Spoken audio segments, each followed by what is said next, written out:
السلام علیکم رحمۃ اللہ وبرکاتہ۔ میں آپ کا اپنا پیارا دوست اسرائیل خان پھر سے حاضر ہوا ہوں the real history RS channel لے کر سلطان صلاح الدین ایوبی کی داستان۔ پچھلے سب میں نے بتایا زکوئی کے بارے میں، ابھی الملک نور الدین جنگی کا بھی چند واقعہ اس میں پیش کروں گا، اور سلطان صلاح الدین ایوبی نے بحیرہ روم کے جو جہازوں کو جلایا اس کے بعد کیا کارستانی ہوئی وہ میں آپ کو سناؤں گا۔ امید ہے آپ کو میری کہانی اچھی لگتی ہوگی۔ پلیز لائک کمنٹ شیئر ضرور کریے گا، اور مجھے لکھ کر ضرور بتائیے گا کہ یہ کہانی کیسی لگی آپ کو۔ یوں معلوم ہوتا تھا جیسے بحیرہ روم جل رہا ہو۔ صلیبیوں کے جہاز رخ موڑ کر ایک دوسرے سے ٹکرانے اور ایک دوسرے کو جلانے لگے۔ ان میں سے صلیبی فوج سمندر میں کود گئی۔ ان میں سے جو سپاہی ساحل کی طرف آئے وہ سلطان ایوبی کے تیراندازوں کا نشانہ بنے۔ ادھر نور الدین زنگی نے شاہ فرینک کی سلطنت پر حملہ کر دیا۔ فرینک نے اپنی فوج کو مصر میں داخل کرنے کے لیے خشکی کے ذریعے روانہ کر دیا تھا۔ فرینک صلیبیوں کے بحریہ کے ساتھ تھا۔ اسے اپنے ملک پر حملے کی اطلاع ملی تو بڑی مشکل سے جان بچا کر اپنے ملک میں پہنچا، مگر وہاں کی دنیا ہی بدل گئی تھی۔ بحیرہ روم میں صلیبیوں کا متحدہ بیڑا نظر آتش ہو گیا اور فوج جل کر اور ڈوب کر ختم ہو گئی۔ صلیبیوں کا ایک کمانڈر ایملوک بچ گیا۔ اس نے ہتھیار ڈال کر صلح کی درخواست کی جو بہت بڑی رقم کے عوض منظور کر لی گئی۔ یونانیوں اور سسلی والوں کے کچھ جہاز بچ گئے تھے۔ صلاح الدین ایوبی نے انہیں اپنے جہاز واپس لے جانے کی اجازت دے دی، مگر راستے میں ایسا طوفان آیا کہ تمام تر بچے کھچے جہاز غرق ہو گئے۔ 19 دسمبر 1169 کے روز صلیبیوں نے اپنی شکست پر دستخط کیے اور صلاح الدین ایوبی کو تاوان ادا کیا۔ بیشتر مورخین اور ماہرین حرب و ضرب نے صلاح الدین ایوبی کو اس فتح کا سہرا اس کے انٹیلیجنس سروس کے سر باندھا ہے۔ رقاصہ زکوئی کا ذکر اس دور کے ایک مراکش وقائع نگار اسد الازدی نے کیا ہے، اور علی بن سفیان کا تعارف بھی اسی وقائع نگار کی تحریر سے ہوا ہے۔ یہ تو ابتدا تھی۔ صلاح الدین ایوبی کی زندگی پہلے سے زیادہ خطروں میں گھر گئی۔ صلیبیوں کے بحری بیڑے اور افواج کو بحیرہ روم میں غرق کر کے صلاح الدین ایوبی ابھی مصر کے ساحلی علاقے میں ہی موجود تھے۔ 7 دن گزر گئے تھے۔ صلیبیوں سے تاوان وصول کیا جاتا تھا، مگر بحیرہ روم ابھی تک بچے کھچے بحری جہازوں کو، کشتیوں کو نگل اور انسانوں کو اگل رہا تھا۔ صلیبی ملاح اور سپاہی جلتے جہازوں سے سمندر میں کود گئی تھی۔ وہ سمندر کے وسط میں 7 روز بعد بھی چند ایک جہازوں کے بادبان فڑفڑاتے نظر آتے تھے۔ ان میں کوئی انسان نہیں تھا۔ پھٹے ہوئے بادبانوں نے جہازوں کو سمندر کے رحم و کرم پر چھوڑ دیا تھا۔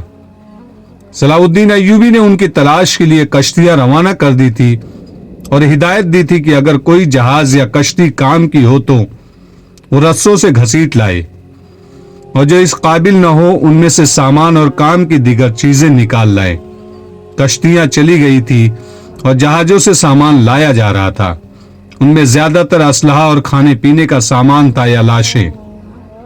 سمندر میں لاشوں کا یہ عالم تھا کہ لہریں انہیں اٹھا اٹھا کر ساحل پر پٹک رہی تھی۔ ان میں کچھ تو جل ہوئی تھی اور کچھ مچھلیوں کی کھائی ہوئی۔ بہت سی ایسی تھی جن میں تیر پیوست تھے۔ صلاح الدین ایوبی نے صلیبیوں کے تیروں، نیزوں، تلواروں اور دیگر اسلحہ کا معائنہ بڑی غور سے کیا تھا، اور انہیں اپنے اسلحہ کے ساتھ رکھ کر مضبوطی اور مار کا مقابلہ کیا تھا۔ زندہ لوگ بھی تختوں اور ٹوٹی ہوئی کشتیوں پر تیرتے ابھی تک سمندر سے باہر آ رہے تھے۔ ان بھوکے، پیاسے، تھکے اور ہارے ہوئے لوگوں کو لہریں جہاں کہیں ساحل پر لا پٹکتی تھی وہیں نڈھال ہو کر گر پڑتے اور مسلمان انہیں پکڑ لاتے تھے۔ ساحل کے میلوں لمبائی میں یہی عالم تھا۔ سلطان ایوبی نے اپنی سپاہ کو مصر کے سارے ساحل پر پھیلا دیا تھا اور انتظام کیا تھا کہ جہاں بھی کوئی قیدی سمندر سے نکلے اسے وہیں خشک کپڑے اور خوراک دی جائے، اور جو زخمی ہوں ان کی مرہم پٹی بھی وہیں ہو جائے۔ اس اہتمام کے بعد قیدیوں کو ایک جگہ جمع کیا جا رہا تھا۔ صلاح الدین ایوبی گھوڑے پر سوار ساحلی علاقے میں گھوم پھر رہے تھے۔ وہ اپنے خیمے سے کوئی 2 میل دور نکل گئے۔ آگے چٹانی علاقہ آ گیا۔